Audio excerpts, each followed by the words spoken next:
Ok, donc après les étapes de préparation, de conception des métriques, choix des métriques et de création du croquis, donc maintenant rapidement on va devoir faire la préparation des données, qui est une étape là aussi cruciale, et c'est aussi la raison pour laquelle le SQL est aussi crucial, parce que la préparation des données en réalité elle va se faire en SQL.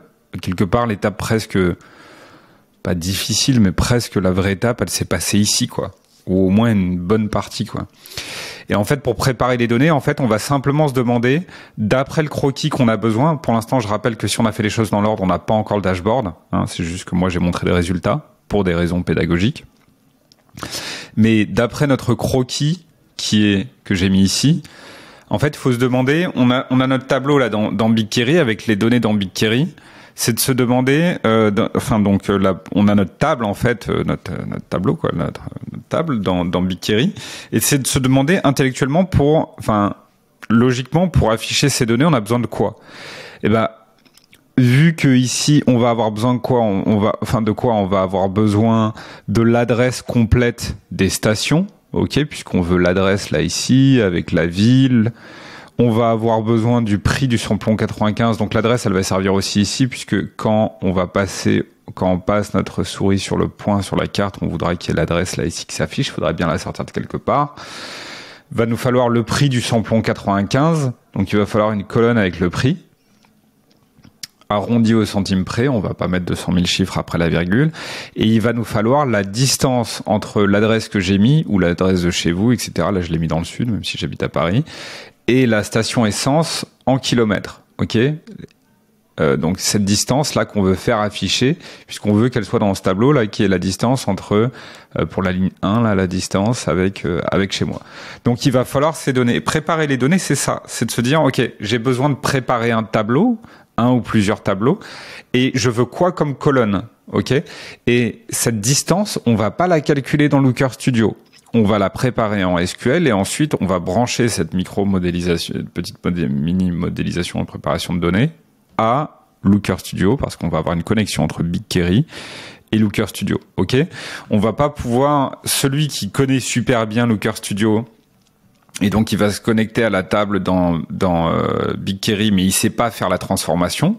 Bah, il est bloqué. Il est beaucoup moins bon que celui qui est très bon sur la partie SQL et Data Warehouse pour préparer les données et qui connaît moins Looker Studio et qui va devoir s'adapter, comprendre l'interface graphique, ce qui est pas nécessairement grand chose. Bon, ça prend quelques jours de s'adapter, mais c'est pas une compétence de fond.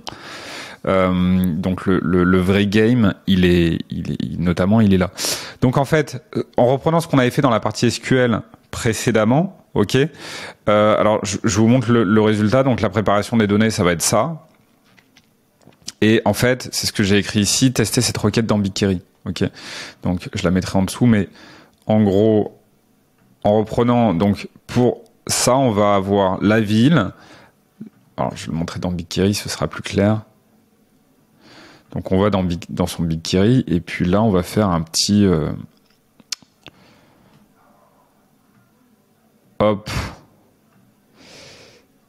on va ici, hop, et on se met l'adresse là ici.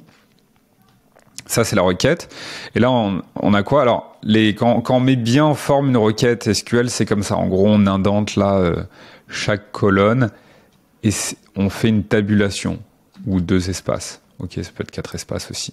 On aime bien indenter comme ça parce que ça, quand on travaille toute la journée sur de la grosse requête SQL qui peuvent faire parfois plusieurs centaines de lignes, etc., quand on a ça,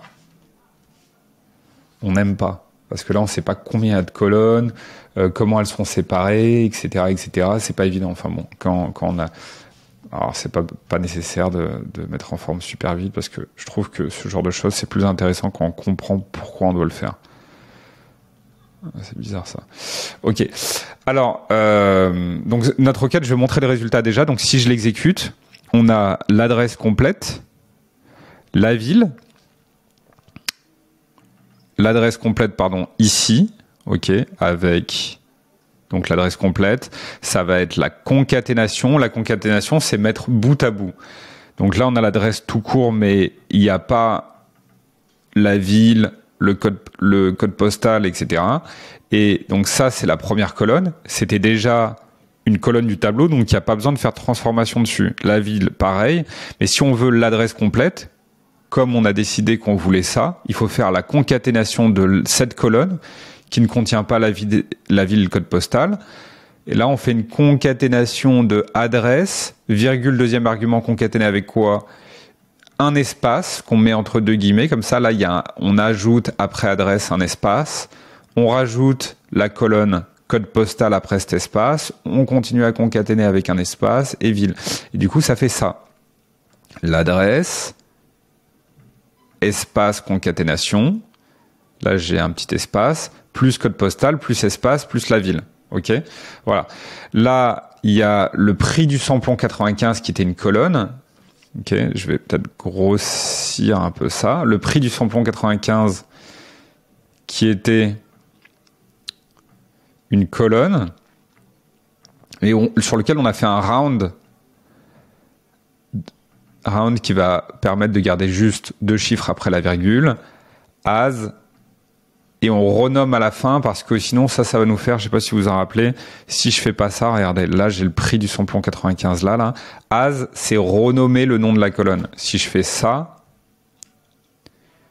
là, comme il y a une transformation de la colonne, il l'a appelé, il donne un nom étrange, F0 underscore ou F underscore, etc. Donc là, je renomme pour être propre. On est data analyst, donc on renomme les colonnes pour avoir un résultat propre.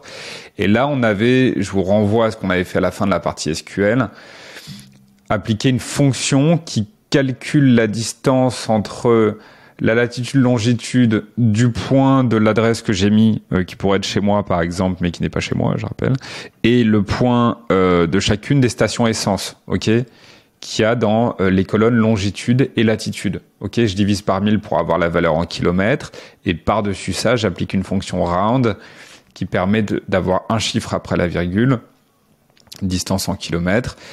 Et après, j'avais filtré aussi, alors ça se passe plutôt au début, mais j'avais filtré aussi seulement les lignes correspondant aux stations essence du 83 et les lignes où le prix du samplon 95 est renseigné, ok, parce qu'il y avait plein de colonnes, plein de lignes où il y avait des nuls. Si j'enlève ces filtres-là, je vais commenter.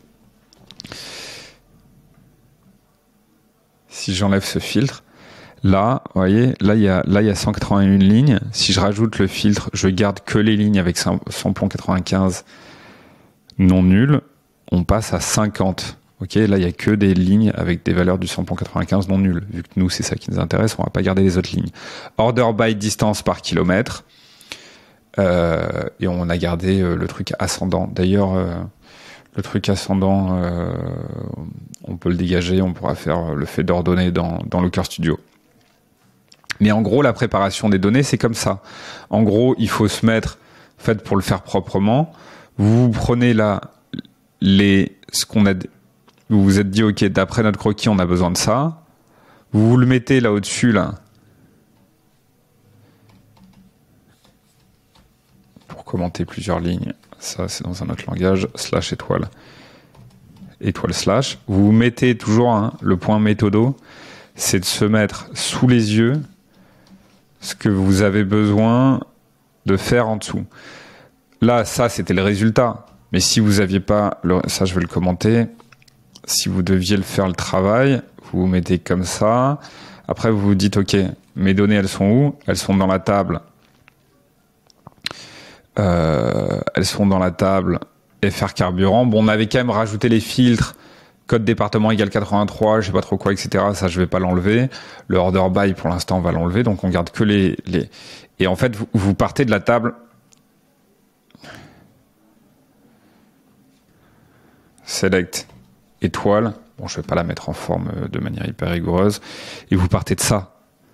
Vous partez de ça. Et là, vous dites, OK, je veux l'adresse complète des stations. Le prix, vous dites, OK, j'ai besoin de quoi? Je commence par sélectionner seulement les colonnes qui m'intéressent. Je dis, OK, je vais prendre ça. Et puis, vous pouvez... Et on fait par itération, OK?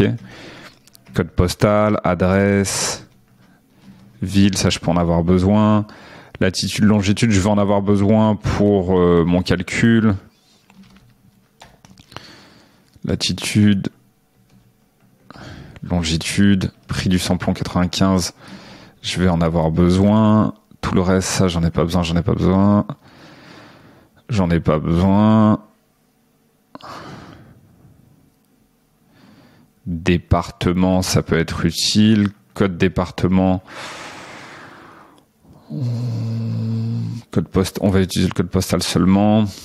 Code région, bon, j'oublie peut-être quelque chose. Et là, du coup, vous voyez, là, on avait un énorme tableau. À chaque fois, donc, vous avez votre objectif, vous exécutez.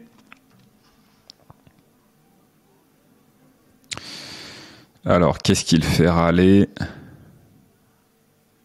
Quand on débug comme ça, end of statement. Ok, oh, des fois il y a un bug, tiens, je vais réexécuter. Ouais, non, c'était un problème de BK. Vous voyez, là, on a un tableau beaucoup plus petit et on construit par itération. On se dit, ok, maintenant, je veux l'adresse complète des stations. Ok, je vais écrire l'adresse complète. Et là, bon, moi, je vais quand même mettre en forme mes colonnes. Vous voyez, ça permet de travailler plus facilement dessus. Je vais me faire, ok, je veux quoi? Je veux l'adresse complète. Si je veux l'adresse complète, je regarde là-dedans, il y a l'adresse incomplète.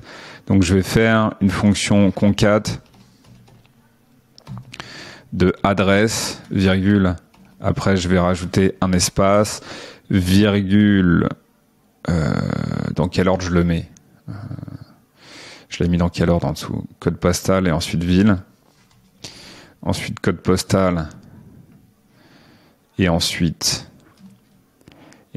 après le code postal, je rajoute un espace. Donc, on met une chaîne de caractères avec un espace. Et ensuite, je mets ville. OK? Et là, on regarde ça si ça se passe bien. Est-ce que je vais créer une nouvelle colonne qui sera en deuxième, normalement? Voilà, ça, est-ce que c'est bien la concaténation? Ouais, c'est bien la concaténation. Donc, il y a l'adresse, plus le code postal, plus la ville qui a été ajoutée. OK, maintenant, je peux peut-être enlever le code postal et la ville. Bon, à voir si on voudra le récupérer.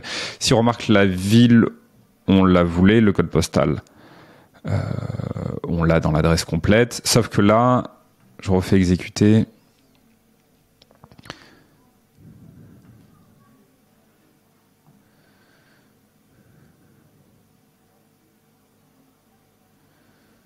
Ah, là, j'avais fait une erreur, c'est que j'ai oublié de mettre une virgule. Du coup, j'étais étonné du nom. Bref, je mets une virgule, voilà. Et là, comme j'ai fait une transformation de cette colonne, donc là, il y a bien l'adresse complète, mais le nom de la colonne, il n'est pas bon. Donc, on le renomme as, bien mettre des alias, adresse complète. Et le nom d'une colonne, ça peut pas être, il faut que ce soit en snake case, comme j'avais dit, donc c'est des mots minuscules, tout en minuscules séparés par des underscores. J'exécute. Et là, on a un bon truc, ok. Pour l'adresse complète. Et ensuite,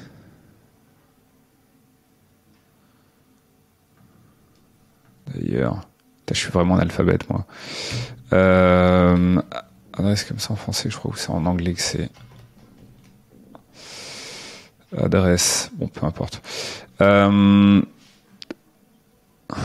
Donc, on va faire, voilà. Donc, on a ça. Et après, on va, ok, prendre la latitude, la longitude. Déjà, on va mettre un round, effectivement, sur le prix. Ok. Voilà, comme ça, on garde que 2 chiffres après la virgule, etc. Du coup, comme on a fait un champ transformé, pareil, il faut renommer la colonne as prix samplon 95. Et là, vous vous dites, ok, maintenant, pour chaque ligne, avec la latitude, longitude, plus la latitude, longitude, alors je vous renvoie à ce qu'on avait fait sur la partie SQL, qui était, et du coup, pour faire un, vous voyez, on le fait par étape, ligne par ligne. Donc là, latitude, longitude, je peux le dégager.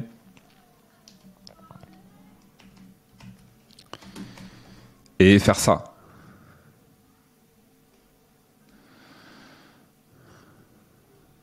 As distance en kilomètres. Et ça, je vous renvoie à la vidéo correspondante pour la démonstration. Mais là, en gros, ça, c'est la latitude, longitude du point que j'ai fixé. Là, on a la latitude, longitude pour chaque ligne de chacune des stations essence. Et ça nous fait le résultat. Bref, ça se construit par étapes et c'est comme ça qu'on travaille. Voilà. Étape d'après, on va aller créer cette fois-ci, pour de vrai, en fait, le dashboard dans Looker Studio.